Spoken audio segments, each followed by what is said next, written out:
IVM.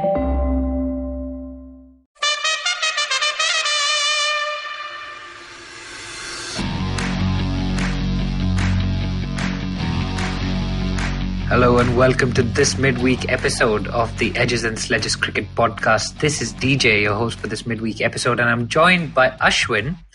Ashwin, how's it going, man? How's Wednesday treating you? Not too bad. It obviously gets trickier and trickier to record midweek. Tends to be sometime in the middle of my workday, but hey, IPL season is here. Cannot complain at all. Yeah, we've missed you on the regular podcast. You've been traveling and stuff, but good to have you back. There's lots to talk about as always this week, so let's dive straight into it. Ashwin, we spoke briefly on that emergency section of the Monday podcast about the Superovers, as it was Superover Sunday, right? And you asked me an interesting question on that because I might be the lawyer by qualification, but I think you've got a legal bent of mind, right? You asked me some questions about the rules, which frankly, I didn't actually know the answers to at that stage. I've since looked them up. So the point on the super over, Ashwin, is that any batsman dismissed in any previous super over shall be ineligible to bat in the following super over. So your point was absolutely right that Rohit Sharma, because he hadn't been dismissed, could have come out to bat in the second super over. So do you think that was a tactical move to send Kieran Pollard and Hardik Pandya out, given that De Kock and Sharma hadn't actually worked and hadn't managed to chase down 6 runs in the first super over? Wait, sorry. Explain that. Just explain that to me again, because they did bat. I'm not sure I still follow. But if you're out, you can't come out to bat then. So they could have come out. Sharma could have come out because Sharma I don't think they right? knew that at the time. I think that's what I'm getting to. Is I think they thought if you've been played or been used, you need to send new people. I think the odds that you're probably right. There's maybe a small chance that actually, because Sharma and De Kock struggled, they sent out 2 brand new people, which I said this on the weekend episode, that it's mind-blowing that Mumbai has that kind of depth. But I think at the time there was just confusion and they didn't exactly understand how it works. Yeah, remember Pollard and Pandya had come out in that other super over against RCB, and I was fairly critical of them, saying they should have sent Sharma out. But maybe Sharma wasn't being able to connect it. That's why they sent them out. And secondly, Ashwin, I want to ask you, do you think Mumbai have a weakness in the super over? Do you think they can't get over the line in the super over? Are they crumbling under the pressure? And I just want to say this just to get your reaction. Yeah, I love that you say it because I don't necessarily want Mumbai to do very well again. I've said before, my main objective, aside from Delhi being the champions this year, is to at least have a new champion. So I'm thrilled to see RCB do well, hope to see Punjab bouncing back. But the short answer to your question is no, I don't think there's enough data to say Mumbai struggles in super overs. They're a magnificent team who've done very, very well for a very long time. I think, they felt like they came up short on Sunday.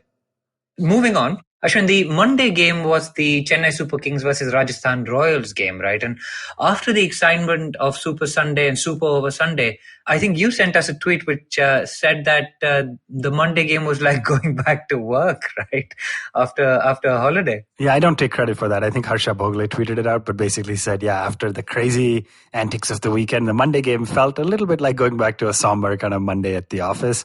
I mean, obviously, Chennai batted first, was not able to put up any semblance of a respectable total. And I'm sorry if I sound harsh. They won the toss, chose to bat, which, DJ, remind me, we'll talk about that in a second, about what captains are doing when they win the toss. But put up 125. I mean, Sam Curran went out to open, batted at less than a run a ball. Du Plessis failed, Watson failed, Rayudu failed.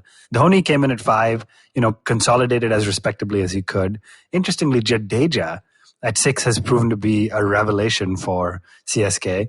All the discussion has been about why do you have Jadhav in your team if he's going to bat at 7 and not really bat, which is, again, something we can talk. But Jadeja at 6 batted well, made 35 of 30, got them to a respectable total of 125. But I mean, Rajasthan chased it down thanks to some Butler heroics and got 126 with more than 2.5 overs to spare. So pretty straightforward match. Yeah, let's talk through that. The Chennai Super Kings struggled, I would say, to 125 for 5, right? And Watson didn't really fire, Faf didn't really fire. Sam Curran only got 22 of 25. Maybe he slowed down because the openers went early. Dhoni scored at a run a ball. Jadeja scored just over a run a ball. And they really did struggle to get there. Archer, of course, was outstanding as usual, 1 for 20. But Ashwin, Varun and I actually spoke about this last week, and we were talking through the Rajasthan Royals batting order. Even chasing 125, they sent Ben Stokes and Uthappa out to open. What do you make of that? Why is Stokes opening the batting all of a sudden instead of Butler, who's had all that success there? I mean, in this match, you could argue Butler. So here's the thing. Butler has played both at the top of the order and in the lower order for his country, right? Different formats, T20s, ODIs, all that. But he has success as a middle lower order batsman. So in this match, you'd argue Rajasthan were 28 for 3 in what should have been a straightforward chase. And then Joss Butler came and played a magnificent 70 and got them over the line. So when it works, it looks like a masterstroke. I think there's an element of, you want to get your best player as much time, as many overs as you can. And so Stokes was a top player and he started pretty well. And then the second, if you look at it, if I'm not mistaken, between Uthappa, Samson, Smith, and Butler, the rest of the order is all right-handers. And so Stokes at the top with Uthappa gives them the lefty-righty combination, which I personally think is overrated, but it seems to be something captains and coaches have valued a lot in this tournament. Yeah, so what is ailing Sanju Samson, man? I mean, we talked about him. He's such an exciting player. We want to give him the benefit of the doubt. He scored another duck this season. I mean, his average after those first two games has just nosedived, man. He's below 10. What's gone on with Sanju Samson? Were we too quick to proclaim him the heir apparent for the Indian wicket-keeper batsman position? I mean, we 100% were. And I said this a lot, by the way, up front. So Varun on the weekend show said something that he quoted, and we said we're going to go back and pull the tapes, and he was right. We can go back and pull the tapes. I said over and over again, we're jumping to conclusions on Samson. Every season he starts strong and underperforms later. In this case, he had two great matches at Sharjah. People went crazy saying heir apparent, next Indian keeper. Gambhir tweeted not just the greatest Indian keeper, the greatest Indian batsman at the moment. And so after his 74 and 85, I pulled this. His scores have been 8, 4, 0, 5, 26, 25, 9, and 0. That is just mind-blowingly bad, unfortunately. And he's hit a lean patch. I don't want to criticize him too much, but I think we definitely jumped the gun after two great innings. Yeah, very interesting. What do you make of the bowling by the Rajasthan Royals as well? Because I'm really enjoying Gopal and Tewatia bowling in tandem nearly. And they went in their 8 overs, they only went for 32 runs and took 2 wickets. I mean, were they the trump card for the Rajasthan Royals in that particular game? Yeah, absolutely. And I think Graham Swan actually in the dugout show of today's game was just talking about leg spin in general and how leg spin this IPL has been absolutely magnificent, right? Whether it's Gopal and Tewatia bowling for the Royals, then you have, they haven't done as well, but Piyush and Karan bowling in tandem for Chennai. You have Yuzvendra Chahal, obviously an absolutely magnificent match-winning bowler. And so lots of great leg spinners this time. I think Tewatia and Gopal together were 8 overs, 2 for 32, which is just unbelievable. To go at 4 runs and over between two leggies just completely choked the Chennai team. Yeah, and remember they were 28 for 3. So Deepak Chahar bowled pretty well up front. And it was the Joss Butler move down to 5 that took the Rajasthan Royals across the line, along with his captain Steve Smith, who struggled, I have to say, to get his 26. Do you think that innings is going to change Smith's fortunes? Is he going to come back to form in the next game? Because he did struggle, but he stuck it out, right? And at the end of the day, that's what mattered. Yeah, I mean, look, Steve Smith is an absolutely quality player, right? And so we talked about this with Kohli up front in the series, etc. Really good players need time out there to bat themselves back in. I mean, Smith has made 3 half centuries this tournament, right? So yes, his poor run of scores in between leads us to think he's way out of form, etc. But even just in the preceding match in Dubai, I think it was, against the Royal Challengers Bangalore, Steve Smith made 57. So he's a class player. It's very difficult to write off a quality player. I think he's gonna find form. Yeah, awesome. So the Chennai Super Kings that seem to have been finding their way back into the reckoning lost that game. And Ashwin, all the news was actually made by what Dhoni said after the game. They'd obviously brought Keja back, so Kedar Jadhav made his comeback into the team, and we've always talked about what his role is going to be, etc. But what he said was basically he didn't see a spark in any of the youngsters, and that's why they didn't back them. Now, I mean, Krish Srikanth absolutely went ballistic when he heard that. He said, what spark are you seeing in Jadhav and Piyush Chawla? And I have to say, even though I'm a Dhoni fan, and I was ecstatic when he took that diving catch down the leg side, but I mean, I have to agree with him. What spark are we seeing in these Raidus and the Kejas and the Piyush Chawlas of the world to back them? Why isn't Dhoni backing the Ruturaj Gaikwads of the world and giving them more of a run instead of going on playing Kedar Jadhav, who's not really done much, to be honest, this time round, or even a Jagdishan, right? He only got one game and then was out again. So, Ashwin, I know you've got some strong thoughts around Dhoni's captaincy and selection and batting order and stuff, but I think we're probably going to be on the same page on this one. Actually, mostly yes. For the most part, yes. I think I'm pretty much in agreement with everything you said and a lot of the criticism. I do want to state, for the record, that MS Dhoni said, and I'm trying to find the verbatim, but basically, when he was criticized for not paying youngsters, he said, fair enough, maybe we didn't see as much spark from our youngsters. Maybe. And then he followed that statement up with, maybe going forward, we bring them in and they'll play without pressure. So I just think the media tends to take things a little bit out of context sometimes. He very clearly put the disclaimer of maybe, and again, you're the lawyer here, so one word matters, right? Changes the entire tone and context of a sentence. I do think it was a ridiculous statement. I think Dhoni's, been very consistent with his captaincy tactics, and many years it's worked, and this year it didn't. So, tough statement. I think sometimes we overthink these things and look into them a little bit too much. I'm actually just looking for the statement itself, and all the headlines is we didn't see the spark. So maybe the maybe has actually been left out. All the headlines is you don't want to chop and change. Insecurity is something you don't want to prevail in the dressing room, which I agree with. Fair enough. This season we weren't really there. Also, the youngsters, we didn't see the spark to push the guys. But what this result has done is give those youngsters a chance in the rest of the tournament. Maybe going forward, we'll bring them in. And they play without pressure. So that's interesting because I'm looking at two different sources. One is... So I'm looking at the Hindu.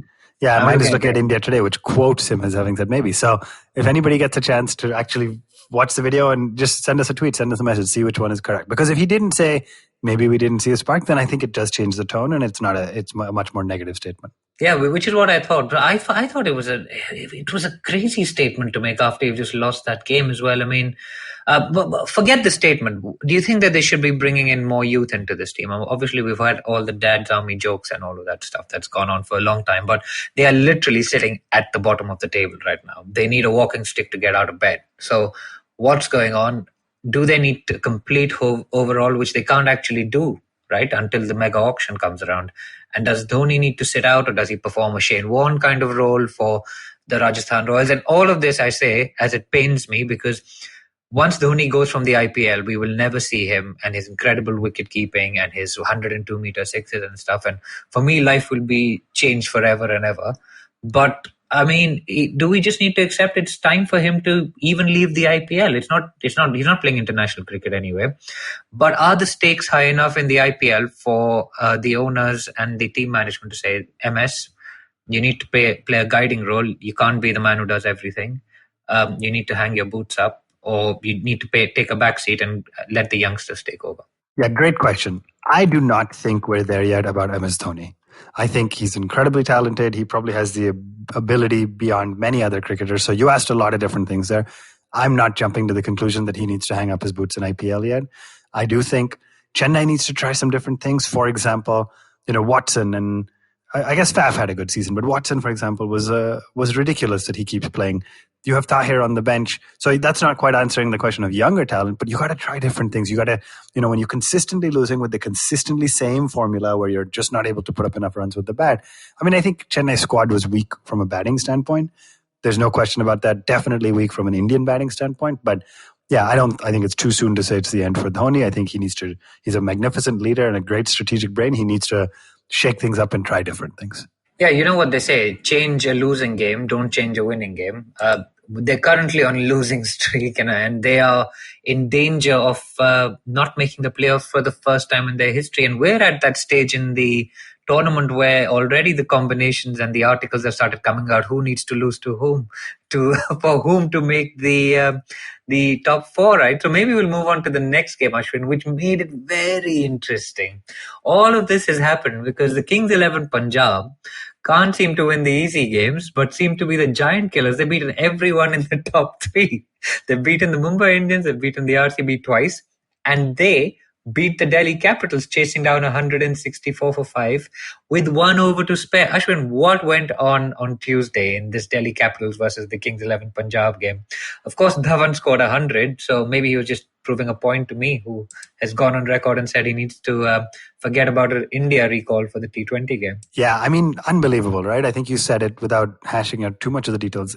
Delhi made 164. Dhawan made 106 runs off 61 balls. The rest of the team made 58 off 59. I mean, that's just absurd, right? When you think about it, the rest of the team was batting below a run a ball. Dhawan made a magnificent century at 173, the first ever player in IPL history to make back-to-back centuries. And this was his first century ever, right, in any T20 format. So 164 was definitely 20 runs or so short, but a great knock by Dhawan, just unfortunately let down by the rest of the batting lineup. I'm not too harsh, honestly. They've had a great season otherwise. Shreyas Iyer has looked good. Stoinis has been magnificent. So it's about time, I think, Shaw, Pant, Hetmeyer pull up their socks a little bit. But hey, the other thing that worked against Delhi this year, obviously, Kings 11 Punjab came and chased down 167, but the absence of Anrik Nortje, he's been a magnificent presence on the field, and they rested him / said he had a little bit of an injury. So I'm hopeful it's nothing too serious.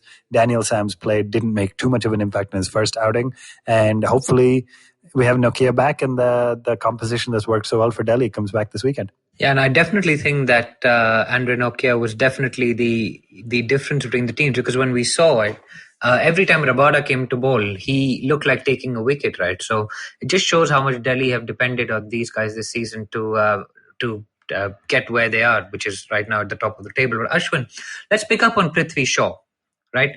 We saw him start off the tournament pretty well. He was scoring pretty quickly. He had a couple of nice 50s in there. What's gone on with him? I mean, he fell cheaply, hitting the ball in the air only for 7. What ails Prithvi Shaw? Is he unable to sustain that intensity over a long tournament? To be honest, the more I watch him, the more I think it's not quite the... So again, his last 4 scores are 7, 0, 0, 4. Before that, he made 19. Prior to that, he made 42, 66, and then 1 miss, and then 64. So he's been hit or miss. The last 4 have looked really bad. The problem I have with Shaw is not dissimilar to what we say about Pant. Is he's not getting dismissed on magnificent balls or not, playing a beautiful shot and getting unlucky. He's playing horrendous technique. He's playing with a horrendous technique. His cricket shots look really poor. I think in the last game against the Kings 11 Punjab that we're talking about, what was Shreyas Iyer walked in and pretty early in his innings hit a 6-over cover. I don't know if you remember that, DJ, but yeah, it was an insane shot. Crazy and what was most noticeable was it was almost the same ball that Shaw got out to. And they did a side-by-side on the Hotstar feed, at least the dugout one I was watching. And they showed how Shreyas Iyer's foot got to the pitch of the ball and he leaned in with his weight and hit a beautiful 6. And the exact same length and very similar line, Shaw's foot, his left foot, was outside his leg stump, right? So he's kind of playing that tail-ender type shot where he almost steps away from it and hoiks at it and gets out as a result. And it's just so unpleasant and just such a poor technique. So for a guy who, from the age of 12 almost, was compared to Sachin, I mean, a lot of the news recently has been people just slamming that comparison now because his technique is not where it needs to be. So maybe he has the ability, just hasn't found a way to bring it when needed, but just very unfortunate. And what about Punjab actually winning a game without their openers doing all the run scoring, right? I mean, we talked about Andre Nortje not actually playing this game, but Tushar Deshpande got taken apart by Chris Gale. He went for 26 of that over in the power play. Ashwin, was that the difference in the final analysis to your mind? Just that 10 kilometers lower bowling to Gale, because I felt that we missed a trick not bowling Rabada to Gale early on in his innings. Yeah, it was the difference. And again, I think I'm not giving Delhi too hard a time because still at the top of the table at the time of recording this, had a good season, etc. But yes, we have said from day one, right? If you look at the side, you got Rabada and Nokia, then you got Akshar and Ashwin bowling so well from a spin standpoint, right? Inevitably, one spinner and one quick bowler takes wickets, one spinner and one quick bowler keeps it tight. It's that 5th bowling spot from the start. If I'm not mistaken, we've played Ishant, Mohit, we played Avesh one game, and now Deshpande had a good debut, so it looks... Yeah, Harshal as well. And Harshal. So that's the 5th Indian 5th bowler slot, the 5th player we've used for that slot, right? And so I think that's where I hope they persist with Deshpande. He looks good. He had an off day, but that is definitely going to be Delhi's weakness. The question is, are the other skippers or players savvy enough to pick up on it? A Chris Gayle has played the game forever. He knew right away Rabada is going to be tough to hit. Ashwin, Akshar even are going to be tough to hit. But as soon as he saw Tushar, he took him to the cleaners, and that was the difference. Absolutely. And interesting that Maxwell bowled his full quota and scored some runs. But Nicholas Pooran, man, what an innings from him, 53 of 28. Just absolutely smashed it. What a player he's turning out to be for the Kings 11, man. And a good choice to keep him in the 11, right? With his 3 sixes and 6 fours, striking at nearly 200. Almost taking them home, but not quite. But that West Indian flair really helping the Kings 11 out there. Yeah, a lot of the discussion about Pooran was, do you play Pooran or Gayle? And what I think has now helped the Kings 11, they've got momentum, they've got the last 3 wins, as you said, against the top 3 sides, is actually the difference. Obviously, Shami has looked amazing this season, just amazing with the ball. Bishnoi has been good. Murugan Ashwin slotted in as a second seamer is good. The difference has actually been how good Arshdeep Singh has looked. And it's not been every single game, but if he slots in as that second Indian seamer, that allows the Punjab side to play both Gayle and Pooran, also Maxwell. And then you need that one overseas guy who can bowl. They can play Jordan, they can play Nisham, but they get options then. So I think that's been a real game changer for the Kings 11. Absolutely. And the Kings 11, as of today, sit 5th on the table with 8 points after 10 games, and they are totally back in contention for this. I mean, if you think about it, if they just closed out the games that they were looking like they were winning, they may have been close to the top of the table, if not at the top of the table at the moment, to be totally honest with you. But let's move on quickly, because the next game after that was the Kolkata Knight Riders, right? And that game was played today, the Kolkata Knight Riders versus the Royal Challengers Bangalore. And Ashwin, I love these comeback stories, man. I mean, and I love these stories where players have been trolled and called names and said, oh, the Dinda Academy, member of the Dinda Academy, Lord Siraj, Sixer Siraj. And Siraj comes in today, picks up 3 wickets for 8 runs and totally changes the complexion of that game for the RCB. I mean, that game was won in Siraj's spell, right? Yeah, absolutely exceptional, right? He was the first ever bowler to bowl back-to-back maidens. Both of them were wicket maidens. The first was a double wicket maiden, followed up by a wicket maiden, right? So at one point, his bowling figures were 2 overs, 3 wickets, no runs, and just outstanding, right? He ended with figures of 4 overs, 3 for 8, which is still a magnificent spell. But yeah, I think to the point you said, when I heard him talking at the press conference at the end with Harsha, who interviewed him in Hindi, right? I just loved it. It warmed my heart. He seems like such a nice guy, such a hardworking, humble, sincere chap who is just so excited to get his opportunity. So it almost just made me realize that I was messaging you about this, but it almost made me a little sad, made me realize we are so harsh on some of these guys at some point, like you said, and they're just all working so hard to make it to earn their keep. So not to say when you play at the highest levels, criticism is part of it, right? And you need to step up and play well. But man, I was honestly so pleased for Mohammad Siraj. Just a lovely guy who stepped up and had his moment in the limelight today. Yeah, it was great to see. And I mean, they're just jokes for people who are watching the game and all the armchair experts, including us, right? But I mean, the work that these guys put in, it's just great to see when it pays off. But I think you've actually got a soft spot for some of these RCB quick bowlers. I mean, Umesh is your other favorite, right? Umesh with the headband. So, and maybe it's just because of how badly they've been hit over the years. And you start to realize it's a combination of the batting hasn't always stepped up. They're playing at the Chinnaswamy. I mean, everybody just goes ballistic on the RCB quicks, but they're all good bowlers who work hard, who sometimes have bad days. But it also shows you how good Yuzi Chahal is, right? Again, 2 wickets for 15 in his 4 overs. Absolutely brilliant spell from him, including Morris. Morris didn't pick up wickets, but 4 overs, 0 for 16. And the KKR struggled to 84, Ashwin. They actually dropped Russell today. It's pretty clear that you don't need to convince me how good Yuzi Chahal is. There's only one guy on our show who doubts Chahal's brilliance, and he's not on today, but it's not me for sure. You've taken a position there, which is good. Clearly, you've been listening to the... I take lots of positions. You should listen. Anybody could listen to 138 episodes and will know I take lots of positions. I don't know where that came from. Yeah, it was just there because you weren't on that podcast, so you should appear on every single podcast. But let's talk about the Russell exclusion very quickly. How big was that? Neither Nareen nor Russell playing today for the RCB, and they collapsed to 84 all out. Well, when I say collapse, they batted the 20 overs, but couldn't actually get the ball off the square. Yeah, look, I think Russell has had a bad run, right? And so, although I will put out there in the spirit of taking stands, I thought of him as one of the IPL greatest of all time. He has been that. And at the time we were doing this after 2018, 2019, he was arguably an IPL great. He has had a horrendous season, right? He just hasn't been good, let's say, particularly with the bat. And so, although in this case he's been dropped because of injury, I can see how on paper this KKR playing 11 is actually rock solid, right? Just to quickly run down, Gillen Tripathi opening, Rana 1 down, Banton 2 down, Morgan/Karthik at 3 and 4 down. Cummins, who I think on paper is a little underqualified to bat at 7, showed he made a magnificent 50 the other day. Then you got Kuldeep, Varun and Prasidh as your Indian bowlers, and Lockie Ferguson, who just looked outstanding in his first outing. So I can see your 4 overseas players being Banton, Morgan, Cummins and Ferguson as your top 4, as your best 4. If Russell's available, you make some choices, etc. But I don't think it was composition today. I think it was brilliant bowling by Siraj and just transparently a little bit of an implosion by the KKR team that's not always linked to the composition.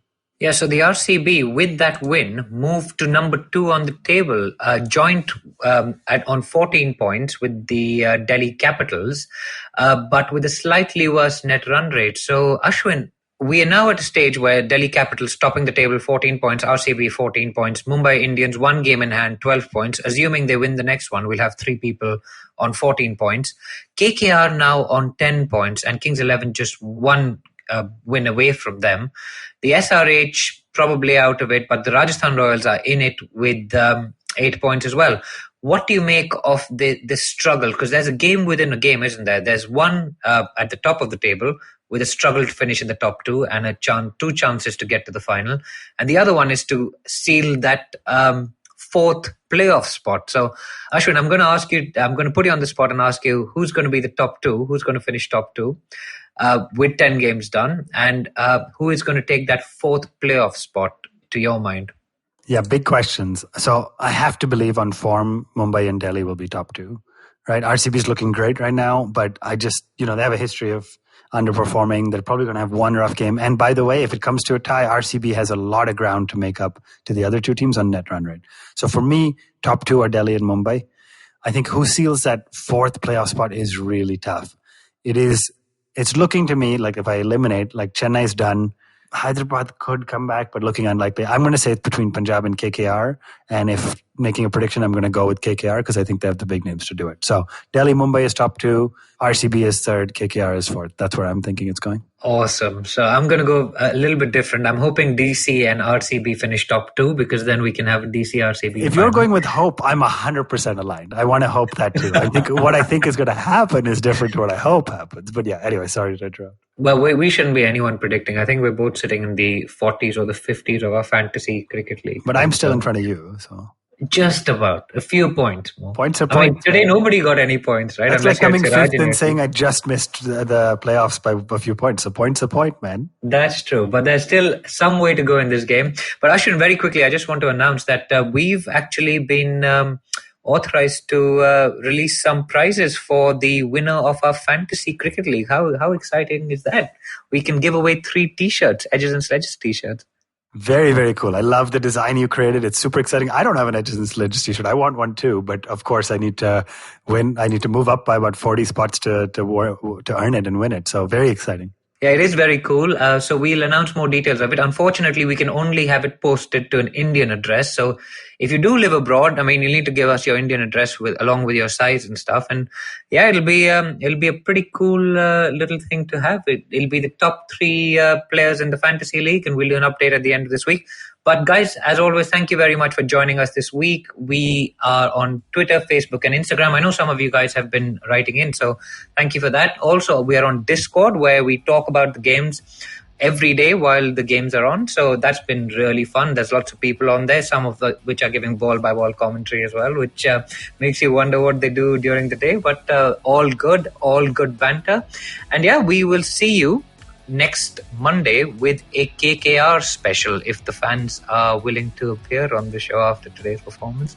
We're hoping that they are. But yeah, guys, that's it for the show. Ashwin, thanks for joining me. Thanks for making the time in the middle of your work day. And I will speak to you on Sunday and we'll release the next one on Monday, right? Absolutely. Thanks, DJ. I hope you enjoyed that show. If you aren't following us on social media, please do. We're IVM Podcasts on Twitter, Facebook, and Instagram. I want to remind our Tamil-speaking audience about the new show from Kadai Podcast. The previous season was Punyan Selvan. The new show that we're doing is Sivakamyan Sabata. Kavita Jiva is the host of the show. Basically, what she does is she retells these old classics in a modern idiom. I think you'll really enjoy that. Quickly running through some of the other guests that we had this week. Luke Coutinho showed up on Cyrus Says, where he and Cyrus had a great conversation about fitness and all things related to that. Rahul Dacuna was on Gauri Devi Dayal's show. This round's on me. Again, great conversation around brands and things like that. Maruk Inayat had Kaveri Banzai on her show to discuss Sushant Singh Rajput's death and the effect it's going to have on Bollywood as it goes forward. Archana Vora, who is a director of small and medium businesses at Facebook, she was on Advertising is Dead talking about the kinds of work that Facebook is doing with smaller businesses. And remember, Edges and Sledges continues its fan series. Do definitely check that out. And last, one final thing, that Cock and Bull this week was really interesting. Cyrus, Kunal Vijayakar, Gauri Devi Dayal and myself spoke quite a bit about the restaurant industry and the challenges that they're facing in this pandemic. So do definitely check that out. I think you'll enjoy that. And with that, I hope to see you again next week. Sachin Tendulkar, Virat Kohli, Don Bradman, and now Cyrus Brocha. Okay, probably not in the right company. I mean, Don Bradman is Australian. But it's called Cyrus Says, a wonderful show about everything. Find the show on the IVM Podcast app, ivmpodcast.com, or wherever you listen to podcasts.